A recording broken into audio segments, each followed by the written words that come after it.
रामपुर गांव उत्तर प्रदेश के एक कोने में बसा था। यह गांव सुंदर था, हरियाली से भरपूर, पर वहां एक समय पर आपसी फूट और लालच का बोलबाला हो गया था। पर जैसे जैसे समय बीतता है, हालात बदलते हैं और यही बदलाव इस कहानी की जान है।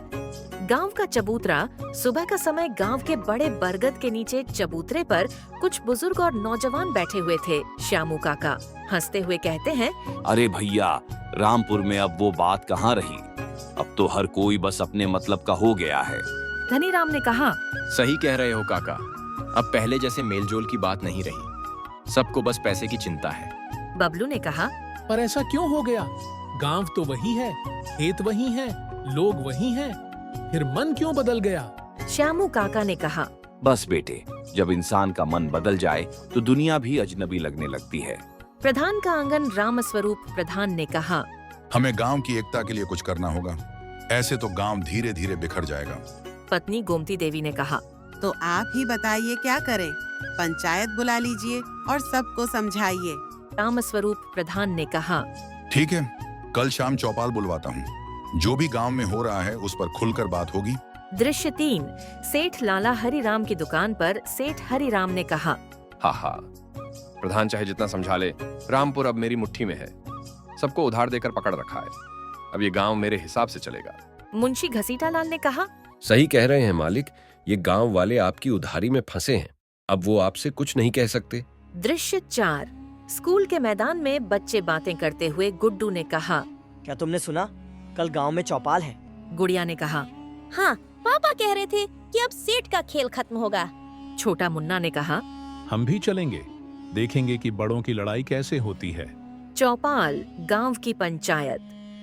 पूरा गांव इकट्ठा है, प्रधान मंच पर है, सेठ हरिराम भी आया है।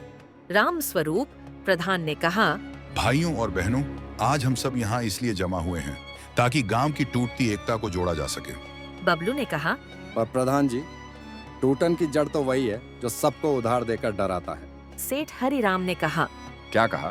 मैं किसी को डराता नहीं, मैं तो बस मदद करता हूँ। श्यामू काका ने कहा, सेठ जी, मदद वही होती है जो बिन शर्त के हो। आपकी मदद तो गुलामी का रूप है।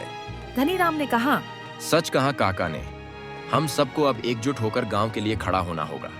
रामस्वरूप प्रधान ने कहा, अगर सेठ जी गांव के लोगों का कर्ज माफ नहीं करेंगे तो पंचायत को सख्त फैसला लेना होगा। गांव की औरतें आपस में चर्चा करते हुए रानी गुड्डू की मां ने कहा, हम औरतें भी गांव की हिस्सेदार हैं, अब हम भी बोलेंगी। सेठ का दबाव अब नहीं सहेंगे।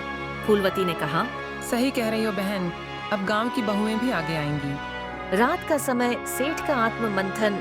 सेठ हरिराम अकेले सोचते हुए, क्या मैं सच में गलत हूँ? सब मेरे खिलाफ हो गए हैं, कहीं मैं लालच में अंधा तो नहीं हो गया? थोड़ी देर सोचने के बाद सेठ हरिराम, नहीं, अब सब बदलना होगा। मैं सुबह सबके सामने माफी मांगूंगा। अगली सुबह गांव का चौखन सेठ हरिराम सबके सामने कहता है, मुझे माफ कीजिए, मैंने अपने लालच में आप सबको दबाया।